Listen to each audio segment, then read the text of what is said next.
investigador y profesor del área de Fisiología Vegetal de la Facultad de Ciencias en la Universidad de Córdoba.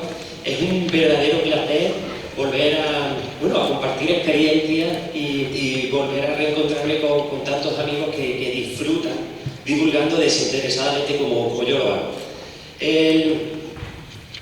Las plantas se comunican con nosotros.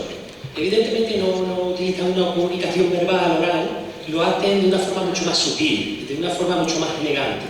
Y habitualmente utilizan el color. Si se fijan, estas son plantas de girasol que han estado creciendo, algunas de ellas con la deficiencia de algún elemento nutricional indispensable para el crecimiento de la planta. Este en concreto ha crecido sin hierro y esta otra sin fósforo. Estas son plantas control. Esa sintomatología es lo primero que podemos ver, es lo primero que ve un investigador que trabaja en nutrición mineral, como lo hago yo. Se comunican, las plantas se comunican con nosotros. Muestran esa tonalidad amarillenta. El hierro es un elemento esencial que participa en la síntesis de clorofila. Al no haber clorofila, muestran esa sintomatología. El fósforo, sin embargo, es un elemento que necesita y que afecta directamente al crecimiento. Bien, lo hacen de una forma muy sutil, como pueden ver aquí. Esa es una planta de membrillero una hoja que presenta esa sintomatología, utilizan el color para comunicarse con nosotros. Visualmente es muy fácil cuando llevas tiempo trabajando en ello. Pero hay veces que tenemos que encontrar esa forma en la que se comunican con nosotros y tenemos que escudriñar. Estas son plantas de altramur que han crecido una de ellas sin fósforo. Si ven, esa masa foliar se ve muy limitada el crecimiento. Cuando observamos las raíces de esas plantas, vemos que responden a ese estrés. El estrés nutricional que nosotros voluntariamente le hemos aplicado, las plantas lo que hacen es generar una especie de penachos de raíces, como pueden ver aquí, con más detalle, y esos penachos lo que hacen es una forma de reaccionar ante un determinado tipo de estrés, concretamente la falta de fósforo.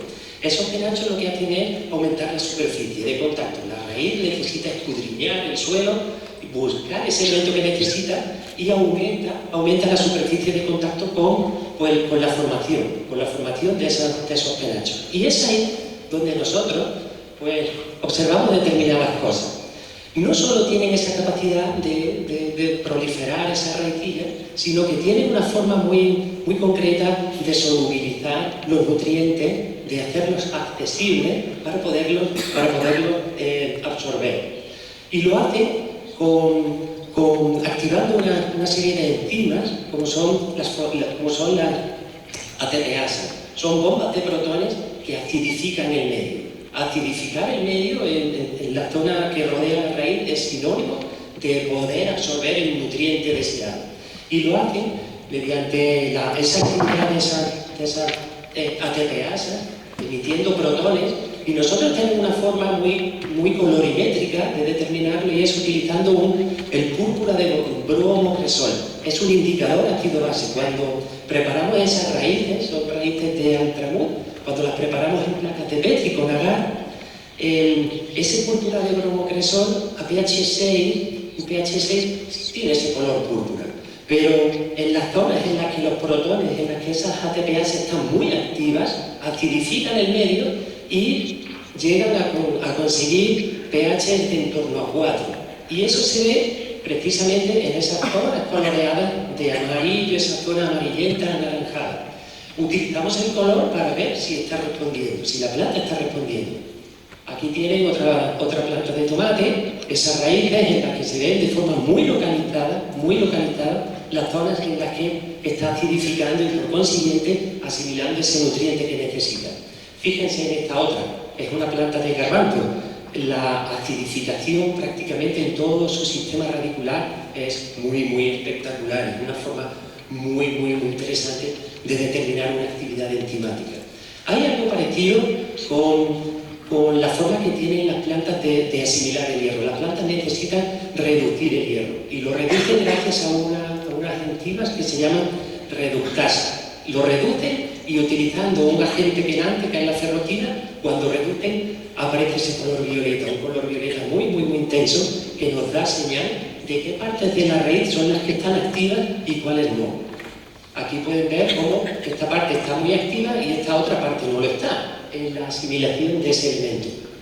Aquí son plantas de tomate que también pues, se ve cómo se localizan perfectamente esas zonas. ¿Qué ocurre con el fósforo? Ese otro elemento que habíamos visto. Si utilizamos un compuesto orgánico que tiene grupos fosfato, existen unas fosfatasas, las fosfatasas ácidas, que consiguen robar esos grupos fosfato. ¿Qué ocurre? Que cuando ese compuesto que nosotros añadimos de forma artificial al medio, conseguimos que las raíces obtengan esa tonalidad azul. En esas zonas apoplásticas, fíjense cómo raíces de plantas control no tienen ningún tipo de color y sin embargo esas otras, de una forma colorimétrica conseguimos determinar actividades enzimáticas que son respuestas, son la forma en la que se comunican las plantas con nosotros. Todo lo que quería comentar, muchísimas gracias por su atención.